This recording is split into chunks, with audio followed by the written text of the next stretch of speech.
एक तो है आप लोग रोज भगवान की क्या करते हो? पूजा। क्या पूजा के रास्ते भगवान तक पहुंचा जा सकता है? हाँ या ना? भगवान तक पहुंचने का सबसे सरल और सटीक क्या मार्ग है? कौन सा वो राह है, रास्ता है जो भगवत धाम तक पहुंचा देगा, भगवान तक पहुंचा देगा? आप लोग रोज करते हो पूजा, लेकिन एक बात याद रखिएगा कि पूजा पर्याप्त नहीं है। अच्छा ये बताओ, जलेबी मीठी होती है या नहीं? हाँ या ना? जोर से ना। जलेबी मीठी नहीं होती, चाशनी मीठी होती। जलेबी को चाशनी में ना डुबाया जाए तो क्या मीठी हो सकती है? जैसे जलेबी मीठी नहीं है, चाशनी की मिठास जलेबी में चढ़ जाती है, उसी तरह आप जो पूजा करते हैं वो पूजा है जलेबी की तरह, और प्रेम जो है वो चाशनी की तरह है। जब तक जलेबी को, जब तक पूजा को प्रेम की चाशनी में नहीं डुबाओगे, तब तक वह पूजा ग्रहण करने योग्य नहीं है। इसलिए अकेली पूजा यदि आप करते हो तो घाटे में हो। कैसी पूजा? राम ही केवल प्रेम प्यारा, जान ले ये जो जान निहारा। भगवान केवल प्रेम के बल पर मिलेंगे। जब मिलेंगे कौन सा बल? प्रेम का बल। इसलिए भगवान से प्रेम किया जाए, किसकी तरह? गोपियों की तरह। तो अब आप प्रश्न कर सकते हैं कि महाराज जी ये प्रेम कहाँ से आएगा? तो सत्संग से आएगा। और प्रेम कैसे प्रकट होगा? आओ हम प्रेम को प्रकट करने की कोशिश करते हैं। जैसे आग, माचिस की तीली होती है, माचिस की तीली को माचिस से रगड़ने से, घर्षण करने से आग प्रकट होती है। यदि रगड़ा ना जाए, घर्षण ना किया जाए, तो क्या माचिस की तीली से आग प्रकट हो सकती है? अच्छा ये बताओ, माचिस की तीली में आग है या नहीं? हाँ या ना? माचिस की तीली में आग है या नहीं? जोर से हाँ या ना? है कि नहीं? है।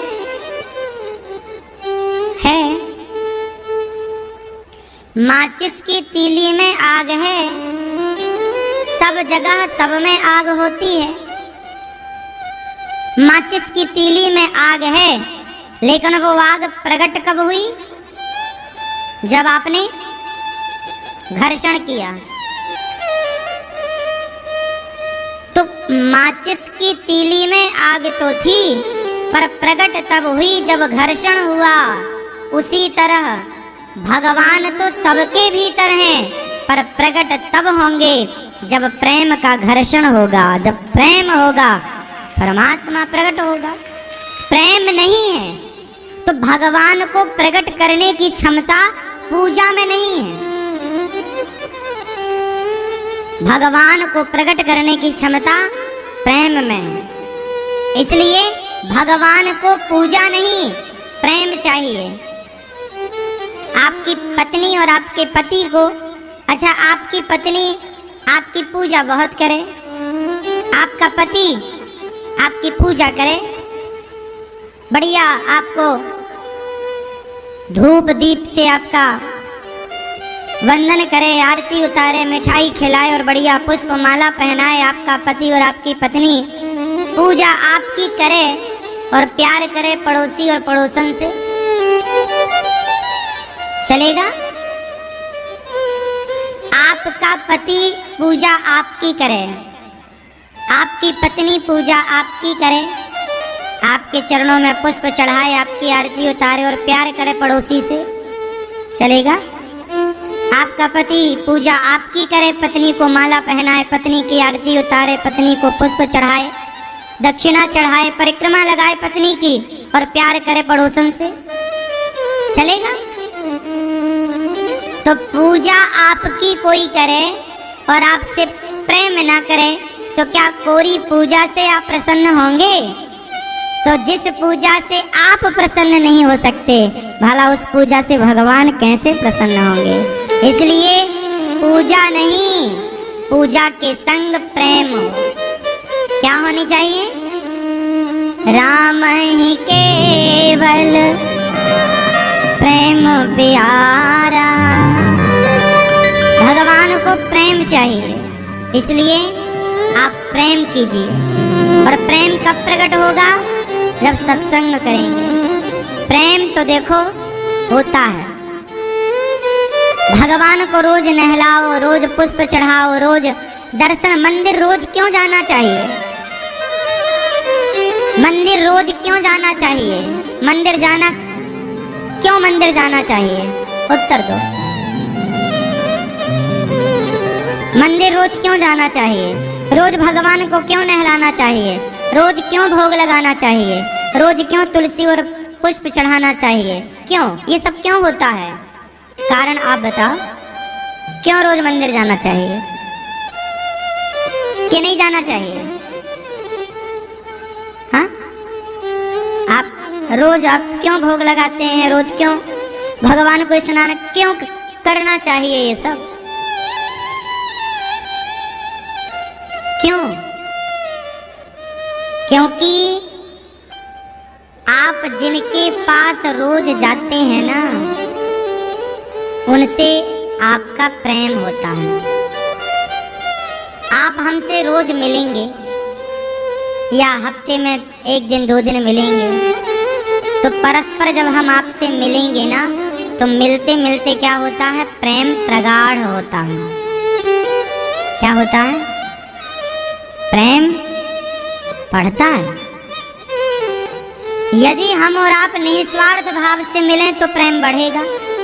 और आपकी पड़ोसन रोज आपके पास आए, बहन जरा आज 2000 रुपए दे दो, आज 500 दे दो, आज 100 रुपए दे दो, तो वो भी रोज मिलेगी आपको, लेकिन उससे प्रेम नहीं बढ़ेगा। आपको लगेगा ये क्यों आ गई। प्रेम हमारा और आपका तब बढ़ेगा मिलने से, जब आप हमसे तो मिले, हम आपसे तो मिले, लेकिन हमारे और आपके मिलन में ना कोई स्वार्थ ना हो। हमारे और आपके मिलन में कोई स्वार्थ ना हो। स्वार्थ होगा तो वो प्रेम फिर वो प्रेम है ही नहीं, वो तो स्वार्थ है। तो भगवान के मंदिर रोज क्यों जाना चाहिए? इसलिए क्योंकि जब भक्त, कोई स्वार्थ नहीं होगा भक्त का, और भगवान का तो कोई स्वार्थ है ही नहीं आपसे, तो आप भी निस्वार्थ हैं और भगवान भी निस्वार्थ। और जब निस्वार्थ दोनों मिलेंगे तो प्रेम प्रकट होगा। यही ये प्रेम प्रकट हो। हम बिहारी जी के दर्शन करने क्यों जाते हैं? प्रेम होगा इसलिए जाएंगे, और प्रेम नहीं होगा तो जाने से प्रेम प्रकट होगा इसलिए जाएंगे। होगा तो बढ़ेगा, नहीं होगा तो प्रकट होगा, फिर वो बढ़ेगा। तो भगवान को रोज नहलाते क्यों हैं? पूजा क्यों करते हैं? क्योंकि ये सब चीजें प्रेम को बढ़ाने में सहयोगी हैं। भगवान को पुष्प क्यों चढ़ाते हैं? बताओ, भगवान को पुष्प क्यों चढ़ाते हैं? बोलो।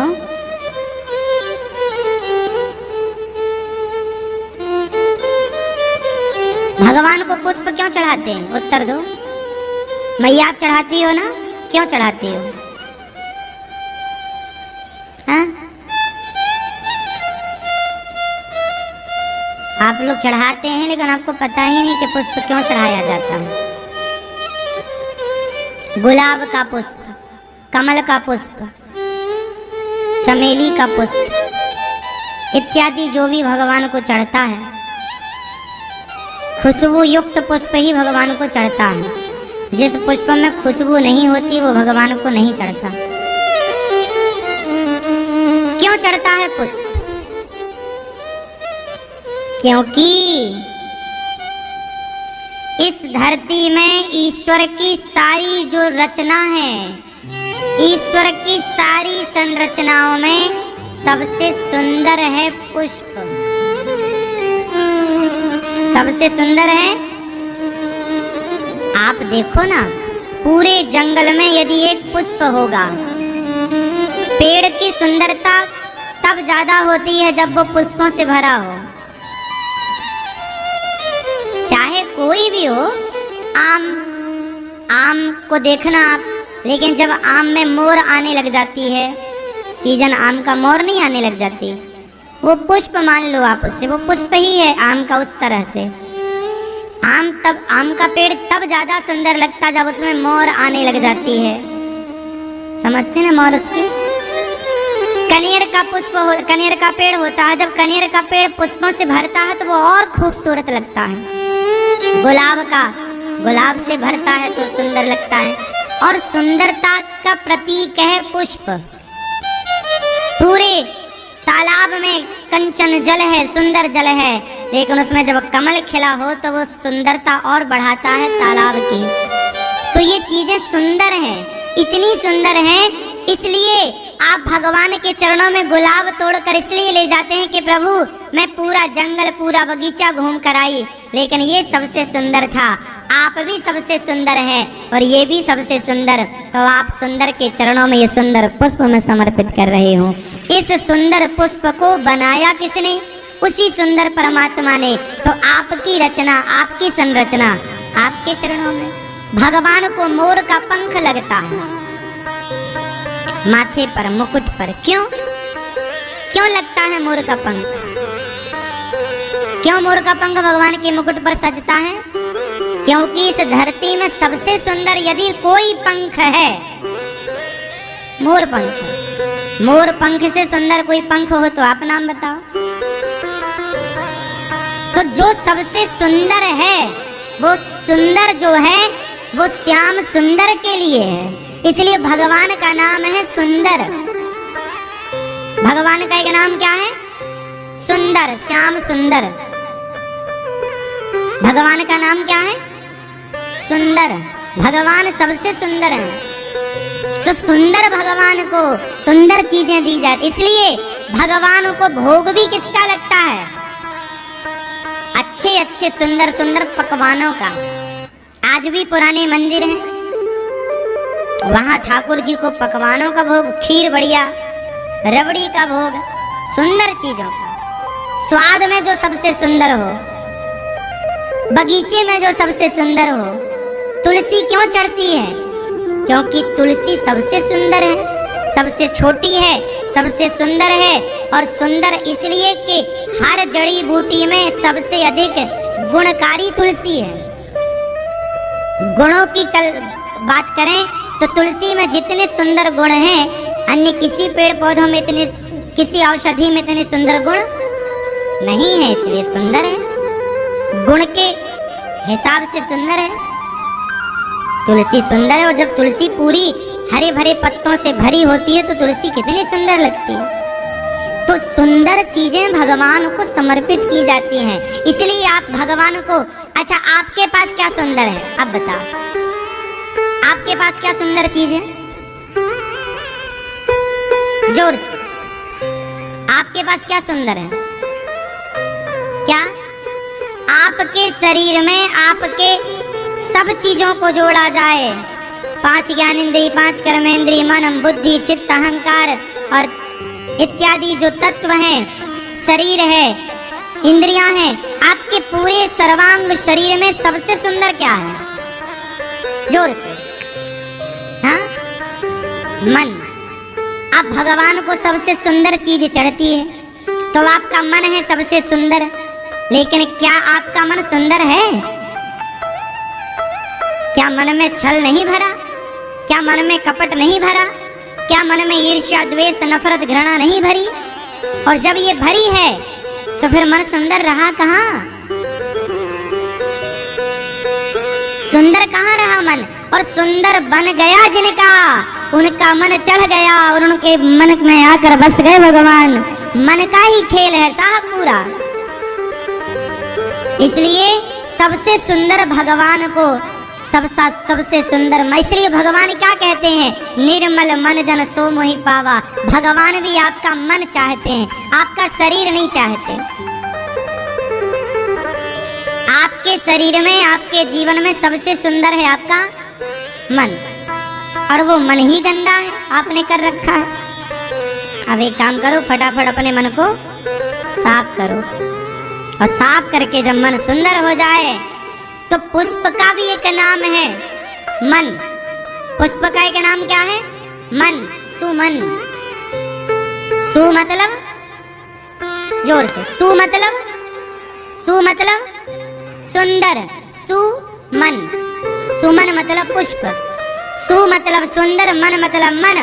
अपने मन को ही पुष्प बनाओ और मन के पुष्प को सुंदर बनाकर भगवान के चरणों में चढ़ा दो। ये मन है, ये सुमन है।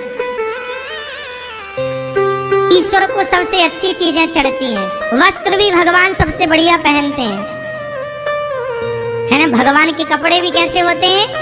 सुंदर। भगवान के माला सुंदर, मणि भगवान को सबसे बढ़िया। इसलिए पुराने मंदिरों में आपने देखा होगा, भगवान के पुराने मंदिरों में भगवान का झूला होता था। किसी मंदिर में सोने का झूला है, किसी मंदिर में चांदी का झूला है। सबसे सुंदर चीज किसके लिए? भगवान के लिए। इसलिए सोने का झूला, सोने के, इसलिए मंदिरों में, कुछ मंदिरों में कुछ लोग सोने के बर्तन, सोने की थाली, क्योंकि भगवान है, सुंदर है तो सबसे सुंदर। हम अब कुछ लोग कहते हैं भगवान को सोने की थाली में भोग लगाने की क्या, भगवान को सोने के झूले में क्या जरूरत है? अरे भगवान है पगले, भगवान को ही सबसे सुंदर चीजें चढ़ानी चाहिए, समर्पित करनी चाहिए। हमारा गुजारा तो टाट में भी हो जाएगा, हमारा गुजारा तो झोपड़ी में भी हो जाएगा। पर यदि आप सामर्थ्यवान हैं तो आपके घर में यदि गोपाल जी हैं तो जो आपके घर में सबसे सुंदर चीज है, सबसे बढ़िया, वो भगवान के लिए होनी चाहिए। इसलिए जब फल लाओ तो बच्चों को बाद में खिलाओ, पहले भगवान को भोग लगाओ। पहले भगवान को प्राथमिकता दो, पहले भगवान को भोग लगे, फिर खीर बने तो भगवान को भोग लगे, हलवा बने पहले भगवान जी का भोग लगे। सबसे सुंदर है भगवान, तो सबसे श्रेष्ठ चीज भगवान। हम सब फिर क्या खाएंगे? जूठन।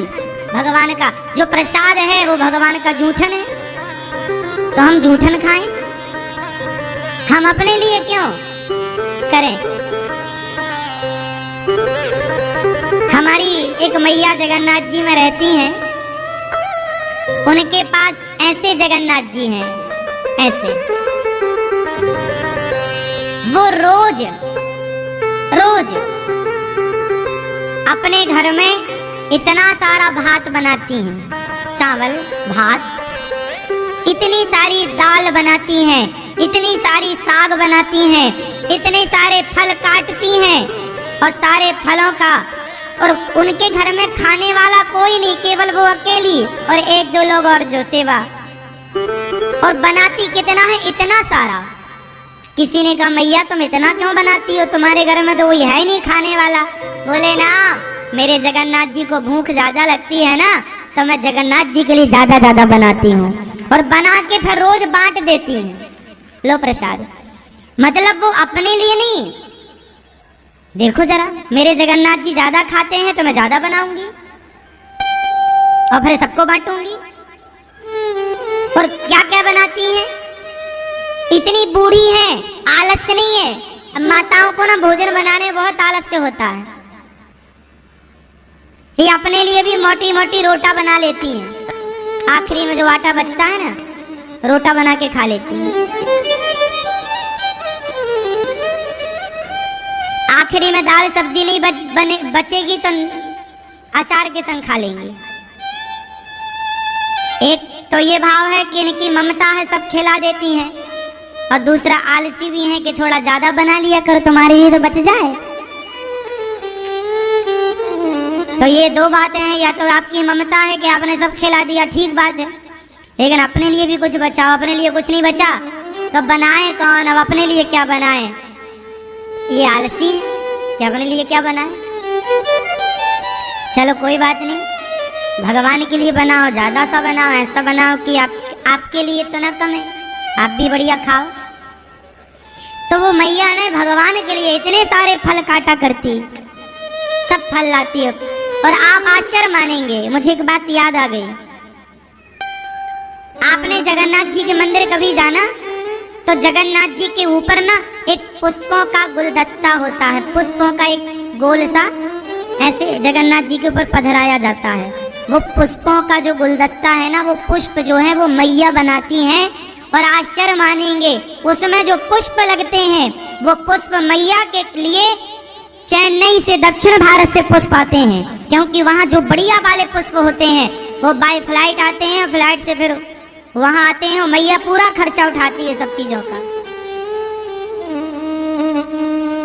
पुष्प भगवान के लिए हैं तो बढ़िया बढ़िया पूरे भारत में उसने देखा सबसे बढ़िया फूल कहाँ मिलता है, क्योंकि वो मेरे जगन्नाथ जी के लिए। भाव तो देखो, भाव है, यही तो मन की शुद्धि है। अपने लिए तो सब कोई सब करता है, कुत्ते भी अपने लिए सब करते हैं, लेकिन भगवान के लिए सब होना, भगवान के लिए। एक राजा की कथा मैंने सुनी। एक राजा के मंदिर था, तो एक वहां एक भक्त आया करते थे पूजा करने। तो राजा ने एक दिन कहा, संत जी आप पूजा कर लिया करो भगवान जी की, जो सेवा हो ठाकुर जी की करना। राजा बोले करना। संत जी बोले सुनो, हम एक शर्त पर सेवा करेंगे कि हम भगवान की जब सेवा करें तो कोई रोका टोकी ना करे और हमसे कोई हिसाब ना मांगे। राजा बोले आपसे हिसाब कौन मांगेगा, बढ़िया भोग लगाओ, बढ़िया श्रृंगार करो, ठीक है। अब लो भैया, संत जी रोज भगवान के लिए बढ़िया सा सोने के बर्तनों में ठाकुर जी को बिठाएं और नहलाएं और पूजा करें, और भगवान को सुंदर सुंदर रेशमी वस्त्र पहनाएं, संत जी खूब सेवा करें। और वो संत जी बहुत बड़े भक्त थे। और हुआ क्या कि वो बढ़िया बाजार से सबसे पूरी बाजार घूमते, जो सबसे बढ़िया फल दिखते।